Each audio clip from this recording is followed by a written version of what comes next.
in junior high or high school, but he's a really good sports writer and does a great job at the Sporting News. Bill Bender joining us on the Farm Bureau guest line. Check out favorites.com and go with the home team, Mississippi Farm Bureau. Bill, in high school, did you have any coaches that taught any of your required classes? I did. I was trying to rack my brain to see what actually I went to a Catholic school too, so I'm trying to actually think what happened, and nothing. No, I mean, coaches called things. That was about it. And then we had nuns in our school, and they were very strict, but it was wasn't a bad experience at all. I think I'll leave it at that. I mean, I got through 12 years of Catholic school. I think I fared okay. You made it just fine. One last question though: Did the nuns ever do the wrap your knuckles with a ruler thing? No, I think we were past that stage. No, like I said, I think I got it wasn't the nuns or the coaches. I think some of the other coaches or the other teachers that in retrospect I probably deserved to be yelled at. You know what I mean? Like I was probably being a smart and I do. Again, these are lessons I try to pass down to my kids. I mean, you treat teachers with respect, nothing will go wrong. Amen to that. Fantastic advice from Bill Bender. In fact, we should probably just stop the interview right there because nothing he's going to say gets better than that. You should treat your teachers with respect. But actually, let's carry on. Bill, we find ourselves in spring football, and we all kind of subscribe to the idea that, you don't learn that much from the spring. You have scrimmages. But what the three of us have found over the last couple of weeks is maybe even a little than earlier, it has rekindled our excitement for the 2024 season. There's so many storylines, and we're going into this first year of the 12-team playoff. I know it's only April, but have you found yourself kind of daydreaming about this upcoming season a little bit with some excitement? Sure. I mean, so for me, it's like once the spring games are over, once the portal's closed, once the NFL draft's over, quite frankly, because I contribute to that, then we get into, okay, now it's 2024, right? It's let's go. Let's see what we got. Let's put out a new 25. I love spending the summer talking about it. And to your point, I think we'll talk more this summer because I am excited about a new SEC with Texas and Oklahoma, and I am excited about an 18-team Big Ten. I don't like some of the mechanizations of college football right now, and that, I think NIL and transfer portal, those things still need what's the word? Refined. They need fixed a little bit. But as far as the games, the season, the 12-team playoff, who makes it, I'm really excited about it. And it feels like it makes the sport a little more national. And I want to be careful how I say this because I know there's some people that are like, the playoff should be elite. But it's not. I don't think we're going into the season this year with like, okay, these are the 8 teams that can get into the playoff, that can win a national championship. It feels like that pool is a lot broader this year. For sure. And I think the amount of teams that will get in the playoff, a couple things, Nick Saban's retirement opens up things. I think I've used this one-liner on your show for years that the season doesn't really start till Alabama loses. Well, I can't use that anymore because they don't have Nick Saban, and I think there's some uncertainty around their program. The Big Ten, Jim Harbaugh left. 3-time Big Ten championship coach left. So, and there's a lot on the line in Columbus with Ohio State this year. I think that's another layer. Notre Dame in their place. I'm going to tell you what, I think Notre Dame is going to be really good, and their schedule is not great. They play Texas A&M, Florida State, USC. If they get by those 3, they're going to be in the playoff too.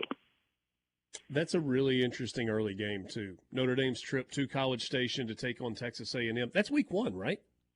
It is. And, I mean, with Mike Elko starting. And, as I think you saw at Sporting News, we broke down the quarterbacks this week from each conference, subject to change with the spring portal. But, man, I never can get away from Connor Wigman. I know he's a 5-star guy. He's had some injuries. But, I mean, maybe this year is the year. It's always tough when you play with 3 different coordinators. But that out of the week 1, it's not a blockbuster week 1, but there's enough between like that and then the week before in Ireland, you get Florida State, Georgia Tech. I mean, September's always going to be fun in college football. And Florida-Miami in that opening weekend. I mean, I feel like that game should be played on Labor Day night. It's not. There's, what is it, Florida State, Boston College on Labor Day night. Florida and Miami feels like it should be there. But you want to talk about a game that is pressure-packed for both coaches, but both programs who really, really need to get off to a good start and will feel good about themselves if they come out of that game with a win. Yeah, Florida's got a brutal schedule. I don't know who made their schedule. And, I was talking about this with some of my editors last week. Billy Napier's got a lot on the line this year. That's a program that's pressed reset maybe one too many times, like my kids on video games.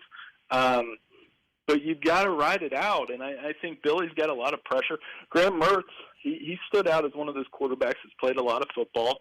And then on the flip side, Miami. We do this discussion every year with them. So, yeah, that's always two Florida schools, not quite the games you and I grew up with, where, it was 1 versus 3 or 1 versus 5 when those schools hooked up, and it was must-see TV, but an important game nonetheless. So you're talking about quarterbacks for each conference, and it's interesting because if we rewind 1 year, we felt like there was a lot of uncertainty at the quarterback position in the SEC, and all it did was yield the Heisman Trophy winner and see some really solid play across the league. And this year, now you got a bunch of first-year starters, but you've also got proven commodities at a bunch of places in the SEC. It's the best of the four. And do we say Power 4 now before I go on? Is that what I have to say now? Call it whatever you want to, but that's what it is. Power 4 now. We have to call it that. So we did the SEC, ACC, Big Ten, and Big 12. And without a doubt, the SEC had the strongest quarterback top to bottom because you're adding Quinn Ewers. You're adding, I think, Jackson Arnold. There's a lot of excitement in Oklahoma for him. There's transfers, sure, but, Jalen Milroe had a good year. Even the guys I have questions about, like a Garrett Nussmeier, I still think, he threw 395 yards in the bowl game. That's a pretty good start. Jackson Darts played a lot of football. So, yeah, they have the strongest quarterback room in the bunch. And I think I have to double-check this. I don't know if I should say this on the air, but I'm pretty sure of the four conferences, they have the lowest transfer rate, if that makes sense. And I think that will pay off. At the quarterback position or with all positions? Well, like starters. So, like, if you take the 16 starters in the SEC, I think they have the fewest transfers. I know the ACC and Big Ten, you're looking at 50%. Sure. 50% of those guys are transfer quarterbacks. In the Big Ten, you have 9 first-year transfer quarterbacks that are probably going to start, and that's not even counting what's going to happen at a place like Michigan where we don't quite know what they're going to do at quarterback yet. Yeah, and maybe the delineation there is first-year transfers because you got a bunch of transfers in the SEC that are now multiple-year starters. So we will see how that plays out. There have been a lot of – and you may have done one of these and I just missed it, so I apologize if that's the case. There have been a lot of early predictions of who the teams are going to be in this first 12-team playoff. Most of the predictions that I've seen have included Ole Miss. Do you think Ole Miss is a playoff team this year? I do. I think they definitely have work to do, obviously, because in the SEC, the hardest thing about it and why I'm curious about this year is typically I could break down the SEC in the 4-team era and be like, all right, here's 1, 2, 3 in each division. Pretty set on that. Yeah. It's going to be hard now because I don't know what the middle looks like. I don't know who finishes 4th and 5th. And 4th and 5th are going to be in playoff contention. They really are because I think the SEC will get 4 or 5 playoff teams every year. And Ole Miss is in that discussion. If they would have kept Quinshad Judkins, I would pencil it in. I saw what he did at the Ohio State spring game. He's amazing. So, but they have enough that they work the portal enough. Jackson Dart back, schedule's a little friendlier. I think they get in. If we're talking today, don't record it though because I don't want you to play it back if they don't. Well, we won't do that. I won't hold you to that. Hey, Dad might hold you to it, but I won't.